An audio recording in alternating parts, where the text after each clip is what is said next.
important chapter, accounting equation. Accounting equation is just like maths equation. There is an equation that is asset equal to liabilities plus capital. Okay.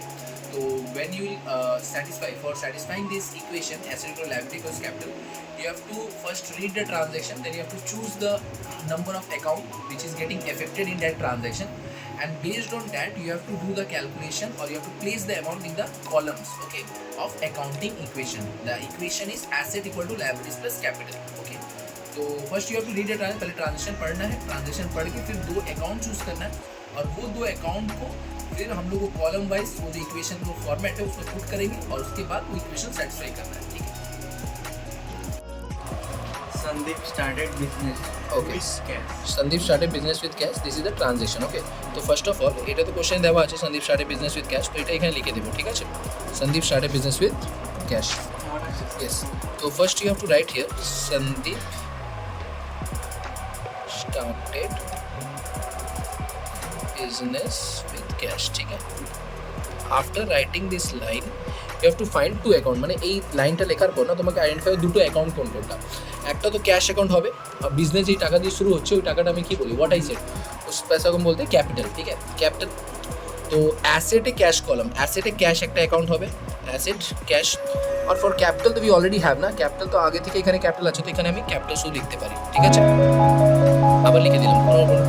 তো যখন Sandeep start করছে business cash, কত amount আছে 1 লাখ. তো when Sandeep is starting business with 1 lakh rupees cash in hand, तो 1 lakh rupees cash is coming in business. 1 lakh रुपए cash business में आ रहा है, तो वो ऐड कर देंगे. और जो पैसा बिजनेस में आ रहा है that is a capital. Yes or no. 1 lakh rupees is a capital. हां, दैट कैपिटल इज इंक्रीजिंग, तो 1 lakh I will write here also. Correct. Now if you see this equation getting satisfied. Yes or no. Equation satisfy हो रहा है. 1 लाख इधर 1 लाख इधर. हमें ultimately एक पूरा ट्रांजैक्शन को करने के बाद देखना है कि जो इक्वेशन ऊपर में asset equal to liabilities plus capital is satisfy हो रहा है या हो रहा है या नहीं हो जा रहा है. करेक्ट. ये लिखो. नंबर 2 क्या है, परचेज फर्नीचर फॉर कैश.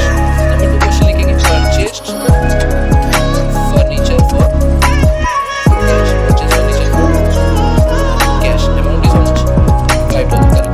तो नाउ सी फर्नीचर में जो परचेजिंग का अकाउंट একটা অ্যাসেট, তো asset you have to write again furniture একটা কলম করতে হবে এখানে. ঠিক আছে. ফার্নিচার এটা বেসিক্যালি না ফার্স্ট নাম আছে, আমরা বেসিক্যালি কি করি পুরো কোশ্চেনটা একবার পড়ে নিই, পড়ে তারপরে আমরা বুঝে নিই কি অ্যাসেটে কতগুলো অ্যাকাউন্ট হবে, লায়াবিলিটিতে কতগুলো কলম হবে, ওইটা করে তারপরে আমরা ওই হিসাবে স্পেস অ্যাডজাস্ট করি. ঠিক আছে. তো পারচেজ ফার্নিচার ফর ক্যাশ, তো as because furniture is coming, furniture আসছে 5000 টাকা ফার্নিচার আমার কাছে আসছে, ফার্নিচার আমি 5000 টাকা এখানে লিখে দিই. কারেক্ট. এবার যখন ক্যাশে ফার্নিচার কিনছো 5000 টাকা, 5000 টাকা তো যাচ্ছে, ক্যাশ চলে যাচ্ছে পকেট দিয়ে, 5000 টাকা চলে যাচ্ছে. অ্যাকাউন্টসের নেগেটিভ ভ্যালুগুলো আমরা ব্র্যাকেটে লিখে রাখবো, ফার্স্ট ব্র্যাকেটে লিখে. বুঝতে পেরেছো? তো এখানে মাইনাস সাইড হচ্ছে, এখানে প্লাস সাইড হয়. মাইনাস প্লাস কি হয়, ম্যাথসে মাইনাস প্লাস মাইনাস হয়. তো 5000 মাইনাস 5000 প্লাস 5000 5000 জিরো হয়ে গেল. এই সাইডটা জিরো, ওই সাইডটাও জিরো. Is it clear? এটা হয়ে গেল. নেক্সট নাম্বার 3টা বল.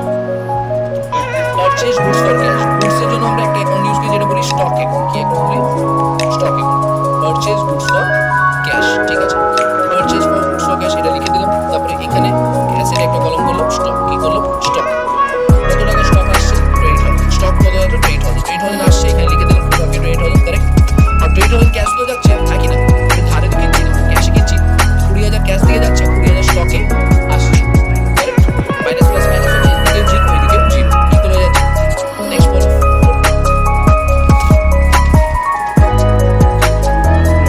Purchase goods on credit. যখন তুমি ধারে কিনছো তাহলে একটা অ্যাকাউন্ট হবে যেটা বলি credit. Purchase goods on credit মানে কারো থেকে তুমি ধারে কিনছো, টাকা এখন দিচ্ছ না, পরে দেবে. তো যখন ধারে কিনছো কত টাকা? 36000. তো 36000 when you are purchasing on credit, তো 36000 worth of good is coming in your godown না. 36000 good তোমার গোডাউনে আসছে, তো এটা আমি স্টকে অ্যাড করব. কারেক্ট. আর 36000 কি হচ্ছে? 36000 আমার ক্রেডিট বাড়ছে, আমার ক্রেডিট 36000 দিয়ে কি হচ্ছে? বাড়ছে. ক্রেডিট 36000 লিখে দিলাম, নাকি না? 36000 নেক্সট 5 পেড ফর রেন্ট. টাকা রেন্টের জন্য দিয়েছি, রেন্টে কোনো অ্যাকাউন্ট করতে হয়নি, বাট ক্যাশ যাচ্ছে না, রেন্ট দিতে হয়, টাকা যাচ্ছে তোমার থেকে, তো 700 টাকা এখান দিয়ে যাচ্ছে, নেগেটিভ করে দিলাম. আর এরকম এক্সপেন্সেস গুলো ইনকামগুলো আমরা ক্যাপিটাল দিয়ে মাইনাস করি, নাহলে ইনকামটা অ্যাড করি. এটা তো প্রফিট অ্যাফেক্ট হয়. এই জন্য এই 700 টাকা যে রেন্ট দিচ্ছ ওটা তোমাকে কি করতে হবে? It has to be subtracted from capital.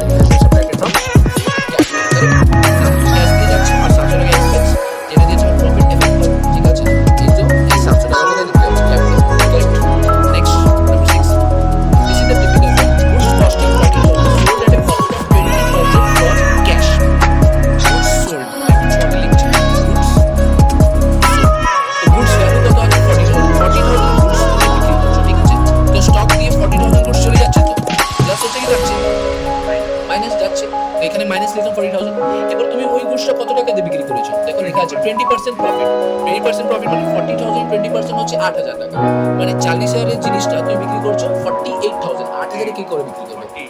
Profit amount 8,000, তাহলে বিক্রি করছো 48,000 ক্যাশে আসবে তো, এসো নো, এই জন্য ক্যাশে আমি 48,000 প্লাস, কারেক্ট। আর যাচ্ছে কত? 40,000 এর স্টক যেটা যাচ্ছে ওর ভ্যালু হচ্ছে 40,000, বাট আসছে কত টাকা? 48,000। কত প্রফিট হলো? 8,000 টাকা প্রফিট। ওই প্রফিটটা আমাদেরকে ক্যাপিটালে অ্যাড করতে হয়। প্রফিটটা কি করতে হয়? ক্যাপিটালে। তো নাও ইউ সি 48 মাইনাস 40, 8,000 এইদিকেও আছে, 8,000 ওইদিকেও আছে, সেম হয়ে গেল। Clear? This is the complete some number 1। এই প্রবলেম। এবার যে খালি জায়গা আছে ওখানে আমরা জিরো পুট করে দেবো, 0 0 0, মাঝখানে plus plus plus 0 plus plus 0। In this way you just put it so that the format gets completed, and after doing this you can just add the total. এবার কি করবে? কলাম ওয়াইজ টোটাল অ্যাড করে তুমি final যে ভ্যালুটা আছে, answer আছে, ওইটা দিয়ে এটা ম্যাচ করতে পারবে। ক্লিয়ার? 0 plus 0 plus.